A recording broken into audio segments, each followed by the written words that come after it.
आयोजित इस विशेष कार्यक्रम में मंच पर उपस्थित प्रदेश सरकार में मंत्रिमंडल के मेरे सहयोगी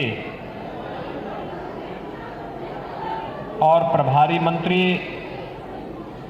जनपद गोंडा श्री दारा सिंह चौहान जी, सूक्ष्म लघु मध्यम उद्यम विभाग के मंत्री श्री राकेश सचान जी,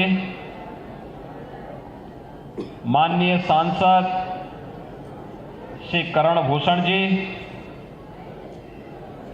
माननीय विधायकगण श्री रमापति शास्त्री जी, श्री बावन सिंह जी, श्री प्रेम नारायण पांडे जी, विनय कुमार द्विवेदी जी, श्री प्रभात कुमार वर्मा जी, श्री प्रतीक भूषण सिंह जी, श्री अजय कुमार जी, विधान परिषद सदस्य श्री अवधेश सिंह मंजू सिंह जी, जिला पंचायत अध्यक्ष श्री घनश्याम मिश्रा जी, जिलाध्यक्ष भारतीय जनता पार्टी श्री अमर किशोर कश्यप जी,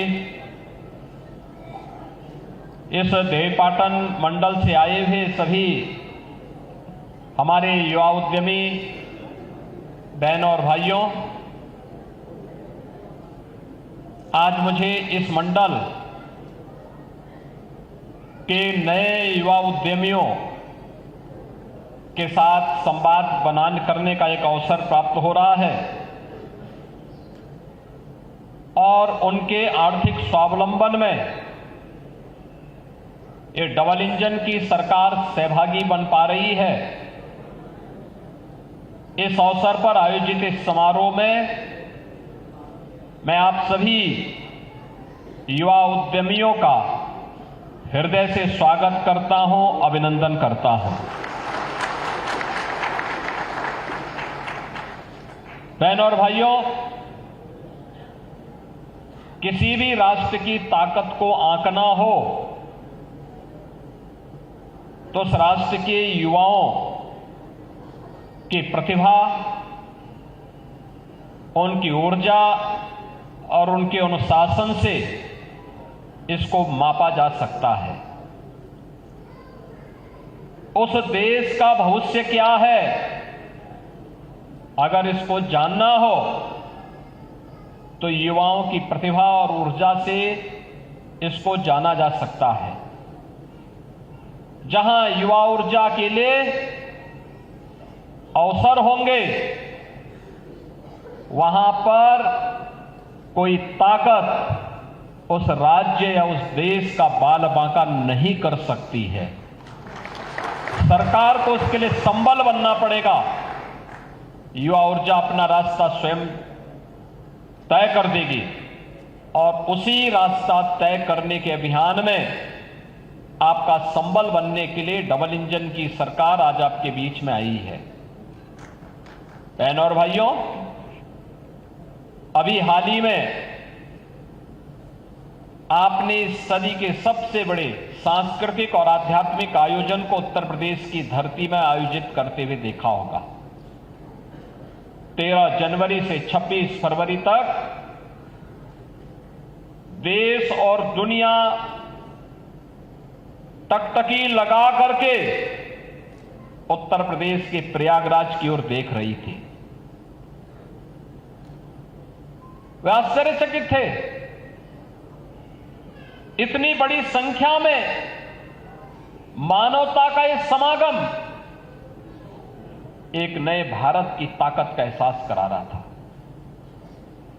भारत के सामर्थ्य को दुनिया के सामने रख रहा था और प्रधानमंत्री मोदी जी के मार्गदर्शन और नेतृत्व में महाकुंभ ने उत्तर प्रदेश के इस बड़े आयोजन के माध्यम से एक भारत श्रेष्ठ भारत की एक नई आधारशिला को ही आगे बढ़ाने का काम किया है। इस आयोजन में ने इस बात को साबित किया है कि विरासत को विकास के साथ जोड़ोगे, अच्छे परिणाम आएंगे। आस्था का सम्मान होगा तो वह आजीविका का आधार बनेगा। संस्कृति को अगर हम सुरक्षा प्रदान करेंगे तो हमारी समृद्धि का आधार बन सकती है, और ये महाकुंभ ने साबित किया है। महाकुंभ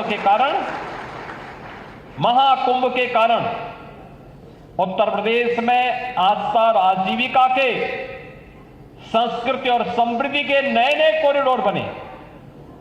प्रयागराज से मां विंध्यवासिनी धाम और काशी का एक कॉरिडोर, प्रयागराज से अयोध्या होते हुए देवीपाटन हो या गोरखपुर का मार्ग हो, ये दो नया कॉरिडोर, दूसरा कॉरिडोर। प्रयागराज से महर्षि वाल्मीकि की साधना भूमि, संत तुलसीदास जी की जन्मभूमि और चित्रकूट को जोड़ने वाला तीसरा कॉरिडोर। प्रयागराज से श्रृंगवेरपुर होते हुए लखनऊ और नैमिषारण्य, ये तीसरा आध्यात्मिक कॉरिडोर बनते हुए देखा।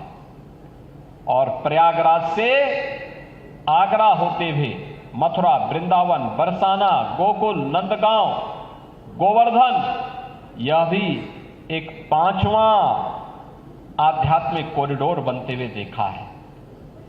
यानी जहां कहीं भी इस कॉरिडोर में देश और दुनिया से आने वाला हर श्रद्धालु इन स्थलों पर जाता था, व्यापक रूप से वहां की आर्थिक उन्नयन में अपना योगदान दे रहा था, और उस उन्नयन के माध्यम से बहुत सारे नौजवानों ने स्वयं को आर्थिक स्वावलंबन के मार्ग पर प्रशस्त करने के लिए नए नए तौर तरीके अपनाने का काम किया था।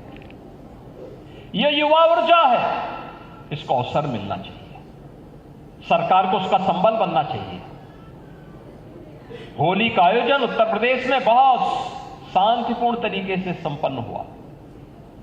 जो लोग हमारे महाकुंभ को बदनाम कर रहे थे, उनके राज्यों में व्यापक हिंसा हो रही थी, उनसे संभले नहीं संभल पा रहा था, लेकिन उत्तर प्रदेश में शांतिपूर्ण सौहार्दपूर्ण तरीके से पूरा आयोजन संपन्न हुआ। और होली के ठीक पहले डबल इंजन की भारतीय जनता पार्टी की सरकार ने 60,244 युवाओं को उत्तर प्रदेश पुलिस में भर्ती करके उनका परिणाम भी घोषित किया है। आप याद करिए, इस 60,244 में से 12,000 से अधिक केवल बेटियां हैं, 12,000 से अधिक बेटियां भर्ती हुई हैं। यहां पे एक भर्ती में 12,000 बेटियां भर्ती हो जाती हैं। 2017 के पहले जब मैंने उत्तर प्रदेश में पदभार संभाला था और उत्तर प्रदेश पुलिस बल में मैंने पूछा था कि वे कितनी महिलाएं कार्य कर रही हैं, कुल संख्या थी मात्र 10,000।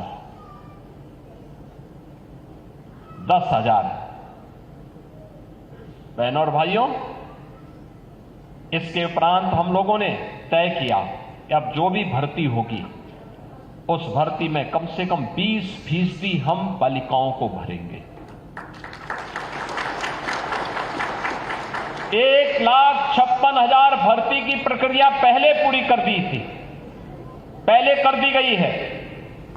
इसमें हम लोगों ने बेटियों को भरा है, कम से कम 25,000 बेटियां इसमें भरी गई और 12,000 की नई नियुक्तियां इसमें हुई, जो 60,244 भर्ती के परिणाम अभी निकाले हैं। 7.5 लाख भर्ती हम पहले ही, 7.5 लाख सरकारी कर्मचारियों की भर्ती हम पहले ही कर चुके हैं। लेकिन सरकारी कर्मचारी के साथ साथ बहुत सारे युवा होते हैं जो स्वयं का रोजगार करना चाहते हैं, स्वयं का स्टार्टअप स्थापित करना चाहते हैं, स्वयं का उद्यम स्थापित करना चाहते हैं। उनके लिए भी नए अवसर प्राप्त हो, इसके लिए सरकार ने पहले 1 डिस्ट्रिक्ट 1 प्रोडक्ट के माध्यम से अपने कार्यक्रम को आगे बढ़ाया। विश्वकर्मा श्रम सम्मान के माध्यम से हस्तशिल्पी और कारीगरों को सम्मान देने का काम किया। जो भी देश अपने हस्तशिल्पी को अपने कारीगरों को, अपने युवाओं को, अपने अन्नदाताओं को सम्मान देता है, वही समृद्धि के शिखर पर पहुंचता है। और वही कारण रहा है उत्तर प्रदेश ने इस पर ध्यान दिया। आज उत्तर प्रदेश तेजी के साथ बढ़ती हुई अर्थव्यवस्था के रूप में देश के अंदर अपने आप को स्थापित कर रहा है। आज उत्तर प्रदेश, जो पहले बीमारू राज्य माना जाता था, युवाओं के सामने पहचान का संकट था, आज यही उत्तर प्रदेश बीमारू नहीं है, अब समृद्ध राज्य है। समृद्ध राज्य, बड़े बड़े प्रोजेक्ट, गोंडा के लिए भी हम लोगों ने एक बाईपास स्वीकृत कर दिया है, बहराइच के लिए भी स्वीकृत कर दिया है। पैसा नहीं होता तो क्या यहां मेडिकल कॉलेज बन पाता?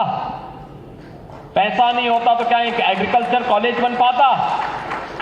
पैसा नहीं होता तो क्या है यहां पे गवर्नमेंट इंजीनियरिंग कॉलेज बन पाता? पैसा नहीं होता तो ये कनेक्टिविटी 2017 के पहले गोंडा से लखनऊ की दूरी तय करने में 3.5 घंटे लगते थे, आज ये 1.25 घंटे में दूरी तय हो सकती है। गोंडा से देवीपाटन मंदिर में अक्सर जाता था और जब भी मैं जाता था मुझे 2 घंटे लगते थे, 2 से 2.5 घंटे लगते थे। और एक बार तो सड़क इतनी खराब थी कि मुझे 3.5 घंटे लगे थे, तो मैंने फिर इस रास्ते जाना ही छोड़ दिया था। इस 17 के पहले की स्थिति थी। और 17 के बाद मैं गत वर्ष जब गोंडा आया था, मुझे बाई रोड यहां से देवीपाटन जाना पड़ा था। 45 मिनट में मैं देवीपाटन पहुंचा था, मात्र 45 मिनट। बहनों और भाइयों, ये कनेक्टिविटी, ये सरकार की प्राथमिकता, ये विकास लेकर के आता है।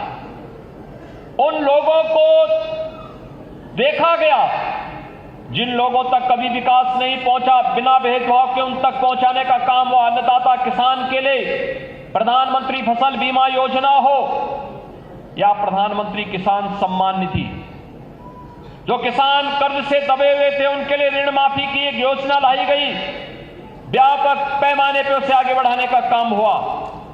तो युवाओं को नौकरी और रोजगार से जोड़ने के लिए भी अनेक कार्यक्रम बनाए गए। उत्तर प्रदेश देश का सबसे अधिक सूक्ष्म लघु मध्यम उद्यम रखने वाला राज्य है और हमने हर इकाई को 5 लाख रुपए की सुरक्षा बीमा का कवर भी दिया है। देश के अंदर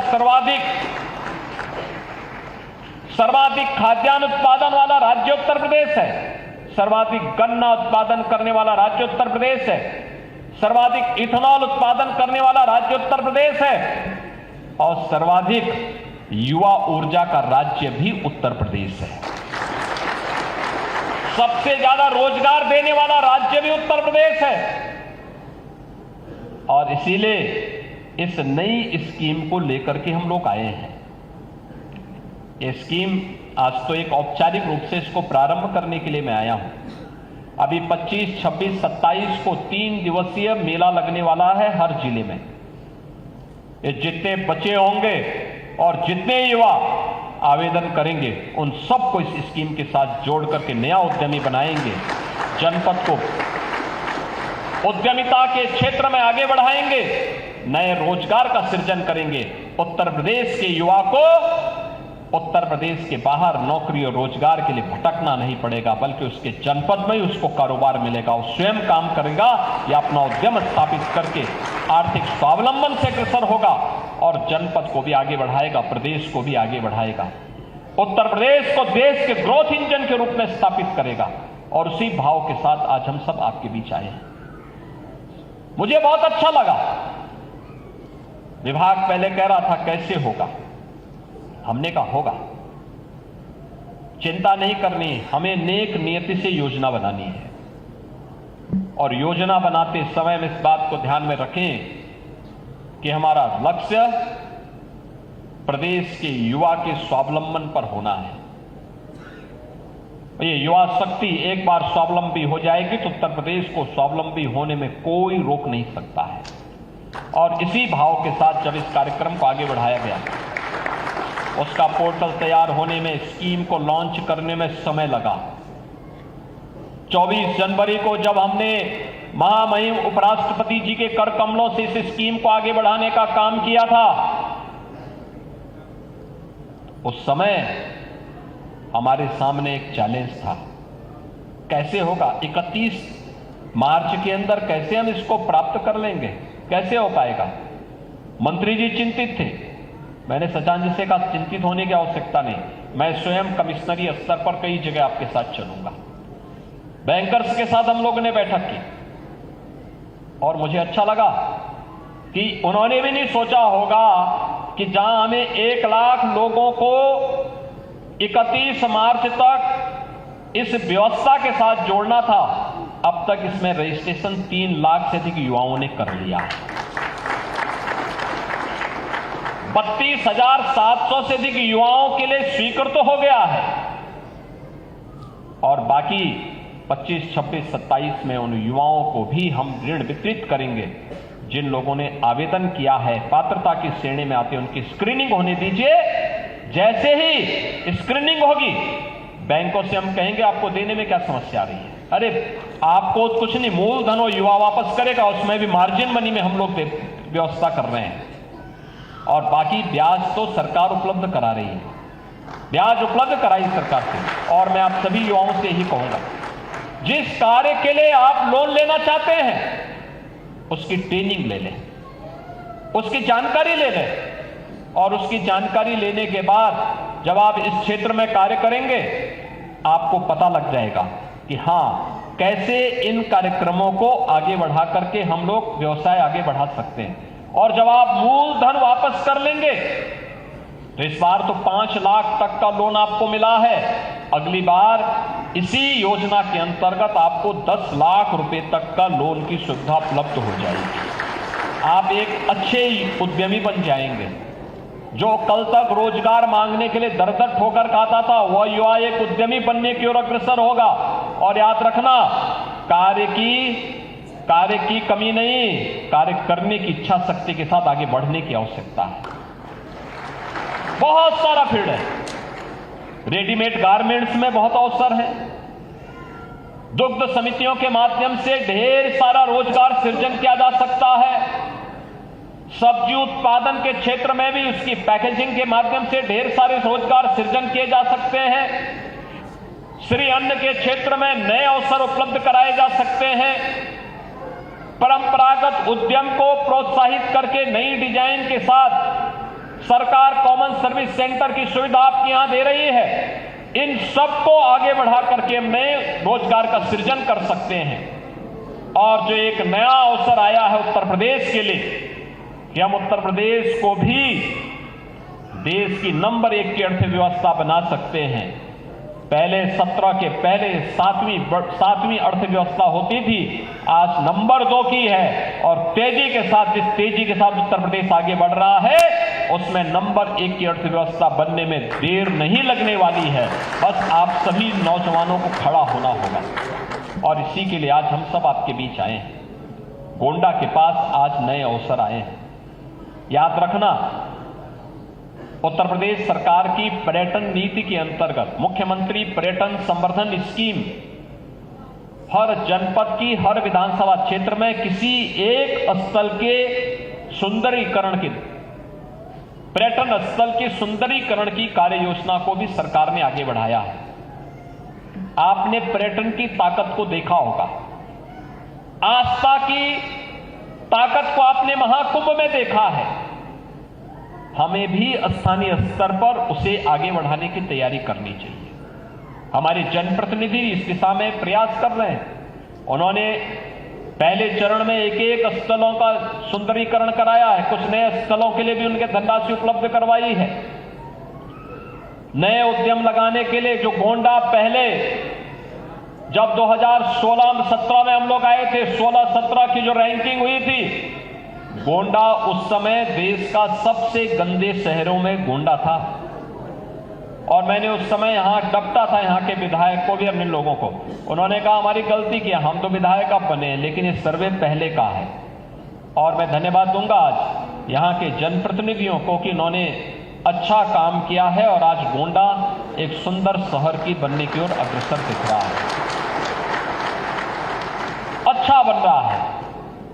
मैं सभी युवा उद्यमियों से कहना चाहूंगा, या ओडीओपी के अंतर्गत या विश्वकर्मा श्रम सम्मान के अंतर्गत जो युवा या जो भी उद्यमी उत्तर प्रदेश में निवेश करना चाहता है, उन सब से मैं कहना चाहूंगा वे धैर्य के साथ अपने निवेश को आगे बढ़ाएं।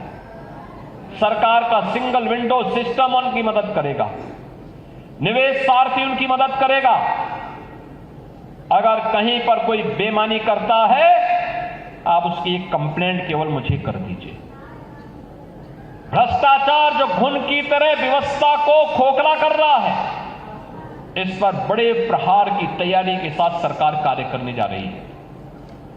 हमने पहले ही कहा है कि अपराध और अपराधियों के प्रति, भ्रष्टाचार और भ्रष्टाचारियों के प्रति सरकार जीरो टॉलरेंस की नीति के तहत काम करेगी, और उसी जीरो टॉलरेंस की नीति के तहत मैं आपका आह्वान करने के लिए आया हूं। अगर कोई आपसे कहता है कि लोन दिलाने के नाम पे हम आप पैसा दीजिए, हम पैसा दिलाएंगे, कतई विश्वास मत करिए। सरकार के पोर्टल पर जाइए। अगर कोई आपसे अनावश्यक रूप से धनराशि की मांग करता है, आप उसकी शिकायत करिए। हम उसकी जांच करवा करके जवाबदेही तय करवा देंगे वहां पे।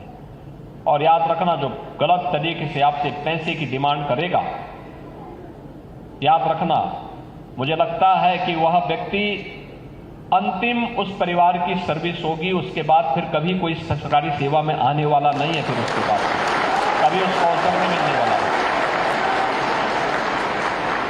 इतनी बड़ी कार्रवाई कर देंगे कि वह एक नजीर बन जाएगी।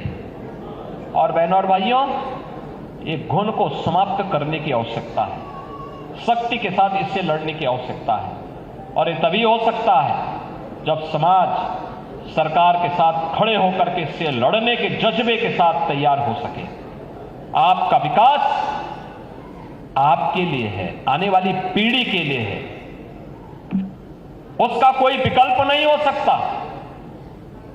हमें ऐसा अवसर वहां पे प्रदान करना चाहिए, ऐसे अवसर सृजित करने चाहिए आने वाली पीढ़ी के लिए। आपके द्वारा तैयार किया गया वातावरण एक स्मरणीय बन जाए, आपके प्रति उनके मन में स्वतः श्रद्धा का भाव पैदा हो जाए। आप याद करिए, पहले हम कोंडा में आते थे, कार्यक्रमों के लिए दिक्कत होती थी, बरसात पड़ गई तो कार्यक्रम कैंसिल करने पड़ते थे।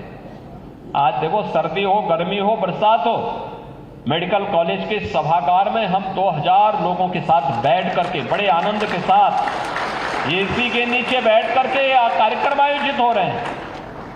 कोई दिक्कत नहीं, धूप होगी अपनी जगह होगी, बरसात होगी अपनी जगह होती रहेगी, उससे व्यवस्था थोड़े थम जाएगी। प्रकृति का नियम चलायमान रहता है, और ऐसे ही जीवन भी चलायमान रहना चाहिए, तभी वह जीवन है। और उस जीवन को चलायमान करने के लिए सरकार के द्वारा जो कदम उठाए गए हैं, उन कदमों के कारण आज ये परिवर्तन आपको देखने को मिल रहा होगा। एक नए भारत में बेईमानी और भ्रष्टाचार के लिए कोई जगह नहीं। एक नए भारत में अपराध और अपराधियों के लिए कोई जगह नहीं। देश की सुरक्षा पर सेंध लगाने वाले लोगों के लिए कोई जगह नहीं। और उस दिश से अगर युवा ताकत खड़ी हो जाए, तो फिर प्रधानमंत्री मोदी जी ने विकसित भारत की जिस संकल्पना को अमृत महोत्सव वर्ष के अवसर पर पूरे भारतवासियों को दिया है, उस अमृत महोत्सव वर्ष में विकसित भारत की आधारशिला आप ही युवा बनने वाले हैं। इस विश्वास के साथ आज जिन युवाओं को ये ऋण वितरित हो रहा है, इसमें 1423 युवा हैं यहां पर, जिन्हें आज यहां पर ऋण वितरण का कार्य किया जा रहा है। मैं इन सभी को, और जिन्हें 25, 26 और 27 को भी यह वितरित होने वाला है, उन सब को मैं, इस पूरी कमिश्नरी के उन सभी युवाओं को मैं बधाई देता हूं, अपनी शुभकामनाएं देता हूं, और विश्वास व्यक्त करता हूं कि वे पूरे धैर्य के साथ अपनी युवा उद्यमिता का परिचय देकर के इस स्कीम को भी सफल बनाएंगे, और युवा उद्यमी बनकर के अपनी सुनहरे भविष्य के माध्यम से उत्तर प्रदेश के विकास में सहभागी बन पाएंगे। आप सबके प्रति मैं अपनी मंगलमय शुभकामनाएं देता हूं। धन्यवाद। जय हिंद। बहुत बहुत धन्यवाद। अपनी प्रेरणा थे आप, जहां उन्होंने युवा उद्यमियों को एक बड़ी सौगात दी है और इसके अलावा गोंडा में पिछले 8 सालों में विकास कितनी गति से हुआ है इसकी भी लोगों को जानकारी दी और लोगों को संबोधित किया। तो गोंडा में है मुख्यमंत्री योगी आदित्यनाथ और लोगों को संबोधित किया है। युवा उद्यमियों को बड़ी सौगात भी दी है, ऋण वितरण भी सीएम ने किया।